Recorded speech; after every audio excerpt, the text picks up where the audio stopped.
Well, it's official now. 3/4 of the country of England is now on Tier 4 lockdown, soon to be Tier 5 lockdown, which means what? Millions of children now face weeks without going to school. And our Prime Minister has now said that secondary school students, some of them will be staying home indefinitely. Our education system is now totally wrecked. It is a mess. And the one thing that we held on to during these previous lockdown scenarios, the education of our younger generation, the future of our cities and countries, is now being thrown away. This is alarming all of us. This is what Tier 5 looks like. What is Tier 6 going to look like? That's what we have to ask ourselves. These are very worrying developments. Again, I have young children. My son Damon was supposed to start school this next week with his brother Caden. My wife was trying to get back to some normalcy in her life, get back to her psychology studies and her yoga studies. And my daughter, she's 16, and now she will not be allowed to go back to her secondary school. These are not okay scenarios. This is where you're really chipping away at the future of a country when you deny these children not just their education, but a hope and belief that the future brings something of optimism, brings opportunity. When I was a kid, my mother said to me, a single mother of 3 children, and maybe she said this when she shouldn't, but she said, "Brian, you can be anything you want to in this world." She really meant that, and I really believe that.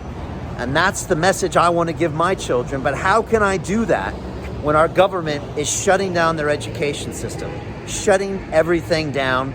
And again, I don't see the science behind it. I don't see a proportional response to this virus. I don't see any leadership. A leader should innovate.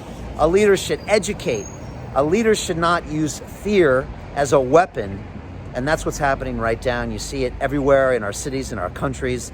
I mean, our economy right now is just being absolutely devastated and just really decimated at the same time. And now we just don't know when our children will be able to go back to school, which means the parents' lives are on hold right now. And you've all been there.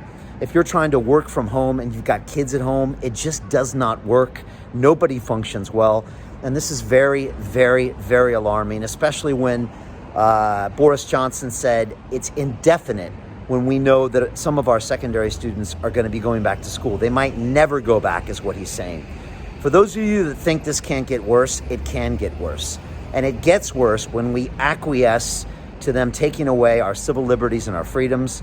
Sending our children to school is one of those, in my opinion. Being allowed to operate a business is one of those. Being allowed to spend time with who you choose to.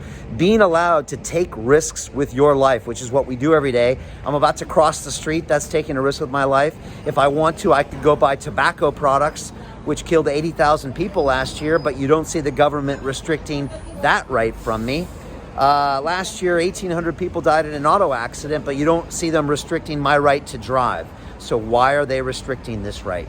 It's a question you need to ask yourself. Please leave me your comments below. Do you think our children should lose their education and lose their future based on this Tier 4 of Tier 5 lockdown? Leave me your comments below. This is very worrying, which is why one of my 12 policies as your next mayor of London is education first. This is so crucial. This is so critical. We need to really find a solution here. We need new leadership. We need a new direction. Leave me your comments.